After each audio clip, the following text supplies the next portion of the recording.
Venezuela. President Trump comes out and says that the U.S., Rob, do you have the story? I think you got a video on this one as well, if I'm not mistaken. President Trump comes out and says Venezuela to give up 50 million barrels of oil to the U.S. I am pleased to announce that the interim authorities in Venezuela will be turning over around 30 to 50 million barrels of quality sanctioned oil to the U.S. This oil will be sold at its market price, and the money will be controlled by me as the president of the United States of America to ensure it is used to benefit the people of Venezuela and the U.S. I asked Energy Secretary Chris Wright to execute this plan immediately. It will be taken by storage ships and brought directly to unloading docks in the U.S. Thank you for your attention to this matter. He is such an interesting guy. Thank you for your attention to this matter. We just got 50 million barrels, folks. And Trump in his social media post, it will take, the U.S. crude oil, crude futures fell 1.3% to 56.39 per barrel on the heels of Trump's announcement. The announcement came 3 days after U.S. captured Maduro. Wall Street Journal reported Tuesday that Trump plans to meet with representatives from the major oil companies, Chevron, ConocoPhillips, ExxonMobil, along with other domestic producers at the White House on Friday to discuss making significant investments in Venezuela oil sector. Now watch this. Here's what's interesting. While this is going on, China's like, wait a minute, that's ours. That's not yours. Here's the Ministry of Foreign Affairs from China giving their message. Go ahead, Rob.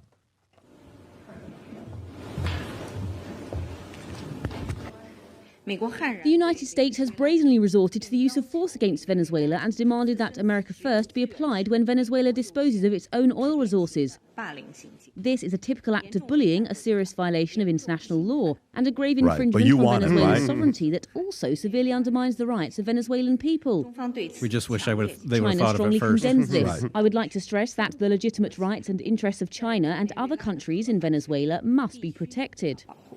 The United States has long imposed illegal unilateral sanctions on Venezuela's oil sector and has recently brazenly used force against Venezuela, dealing a severe blow to the country's economic and social order and also threatening the stability of global production and supply chains. China has already issued strong condemnation in this regard. I would like to reiterate that cooperation between China and Venezuela is a cooperation between sovereign states and is protected by international law and laws of both countries. For sure. Tom, how do you feel about this? Oh, first of all, who is she from? She was from the Ministry of Foreign Affairs, and I thought the Ministry of Foreign Affairs was something that involved Eric Swalwell. So we'll pass on that. Second, here's something fun facts. Fun facts. Ready for numbers scream? The total output right now during the naval semi-blockade from Venezuela is 600,000 barrels a day. That is the output right now. The nominal output when they were under this, over the last couple of years, when they've got electricity shortages and all the things that the problems they had in their economy, was 800,000 to 900,000 barrels a day. The logical limit, based on every pipeline and the port, there's a port Jose and there's a second port, there's two main ports, is only 1.7 million barrels per day. That means if everything was working perfectly right in Venezuela and the ports were operating at maximum efficiency and all the pipelines that go into this huge center geography that's in Venezuela and this big valley where all the oil is, we're all working maximum to 1.7. So what Trump is basically saying right now, somewhere between 600 and 900 barrels a day, for the next 90 days, if he wanted to, he could step on the air hose to China and Iran and only send the oil here. Now, there's also something very interesting. Venezuelan oil, because you've heard people talk about light sweet crude and WTI, West Texas Intermediate, which is the Permian Basin. There's all different types of oil, and just like there's different types of gasoline and aviation gas. Well, guess what? Venezuelan crude is known as heavy crude. And heavy crude needs special refineries who can handle the heavy crude. And would you like to know where the most heavy crude refineries are? And the answer is the United States Gulf Coast, particularly the Gulf of America. The Gulf of America, Houston, Galveston has the most facility in the world to refine Venezuelan oil. Almost like the U.S. oil makers knew or were buying from Venezuela all along and had the facility, so when they got that type of crude, they could turn it into the big four: automobile gas, heating oil, aviation fuel, and then all the derivative products that come out of a barrel of oil, the plastics and plastic-like items. Right. So what's going on right now, there's only one U.S. Oil company operating at speed, and that's Chevron, and they're getting about 250 million barrels a day. So guess what? So if he's going to have a meeting in the White House, really, he's really asking Chevron, are you going to put up more money for infrastructure, number one, because they want to move that well beyond 1.7 million barrels a day. They want to get up to 2.5, 3 million barrels a day. That's going to take pipelines, and that's also, I won't get into the technology of it, but Venezuela pumps most of their oil cold, meaning they don't put steam or other things into the ground to pull it out. Like what they do, like for the oil sands in Alberta and the shale that's in North Dakota. They use a lot of heat to go down there, loosen up the oil so it can pull it up. So what the president is basically saying here is like, you know what, China, you were skimming out the back door a couple 100,000 barrels a day, and they needed it. So Trump's going to put a stop to that. So China is going to have have access to that. Move.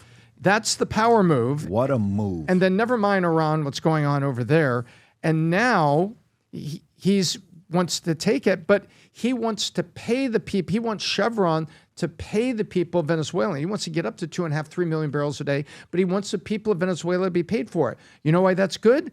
Every time we try to rebuild a country, who pays for it? We do. We gave all those contracts to Halliburton when we were rebuilding the Middle East after wars, right?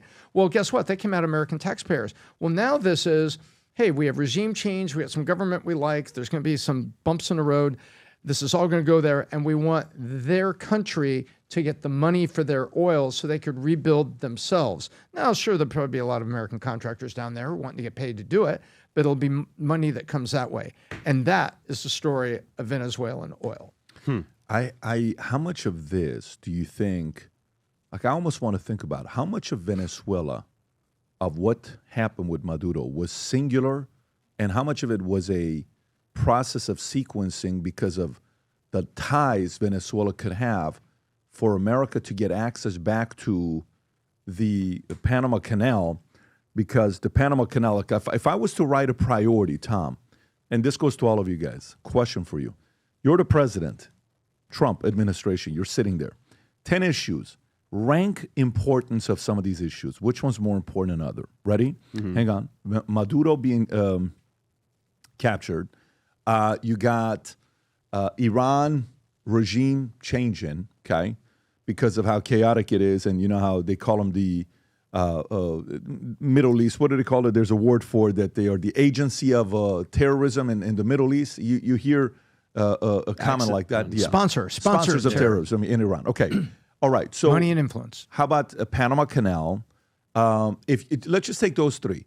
Of those three, which one do you think is number one most important to U.S.? Panama Canal, Iran, probably Panama, Venezuela. I would say the canal, because once you get the canal off of Chinese influence, so they needed the canal, and they also needed the metal in Venezuela, because that's how they get the oil. Perfect. So then China's the one that stopped the Panama Canal deal with Hutchinson, right? Right. That's exactly when they told the guy he couldn't sell his shares. So do you think this is their way of saying, no problem, you want to do that, we've been allowing you to come and get all this oil from the Western Hemisphere, Venezuela, here's what we're going to do to you. Go ahead. Now what do you want to do? So is he going to use this as a leverage on the tariffs with China? Because I know they've set it up, they're like, nah, we'll renegotiate the China stuff in 90 days or a year or whatever, they kind of put it off.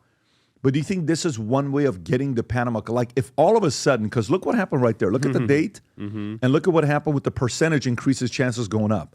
It went from 30 to 40%. What caused that? Venezuela. Yeah. Why does the Venezuela event increase the chance? So there's some ties there between the two. What do you think, Jeff? I think these are all related. I think these, Trump has this image among, certainly his detractors. He's some kind of buffoon, right? They are playing strategic chess here. Everything they're doing is not. It's not like we're going to get Maduro because we want a regime change in Venezuela. They're getting Maduro because it's the most efficient use of resources, because it accomplishes 4 goals at once. That's the first domino. Well, yeah. I mean, if you look at what they're trying to do, Iran plays in this too. I think how do you mess with the Chinese? Well, you get them distracted over in the Middle East, and having worried about all the stuff that's taking place over there. Is Iran, which is an ally of China, are they solid enough? Are they going to be a solid Chinese ally in a couple months maybe? And this goes back to why did the U.S. strike the Iranian nuclear facilities? Well, yes, more than one goal was accomplished in that strike. First of all, it set back the Iranian nuclear capacity, but also showed to the Iranian people that the Iranian military is toothless. They had Israeli planes and U.S. planes loitering over the country for, weeks on end? Yep. And they could do they were taking out Iranian leaders. It was sending a message. And it wasn't sending a message to just the Iranian people that says, look, these leaders aren't as powerful as you think it is. It was a message to China. Look at what we can do. Look at what we can do in Venezuela. And by the way, Venezuela is hyper-strategic. And it's not just about Venezuela. Venezuela, as you said, the next step toward reasserting dominance on Panama Canal and a whole bunch of other stuff that we probably don't even know about. What I'm saying is I think the Trump administration doesn't act on simplistic impulses and irrational emotion as people have this the caricature. media paints it out to be. Yeah, it's not. There you can see there is definite strategic planning going on. So let me ask you, if they're saying Western Hemisphere, right? Look, this is the Western Hemisphere, the Monroe Doctrine, right? 1800s. Monroe. So Western Hemisphere. Well, then somebody could say from China, well, then why do you care about Iran? Or do they? Are they leaving it out there? It's interesting, right, when you think about it. But what are your thoughts on the story here with Venezuela?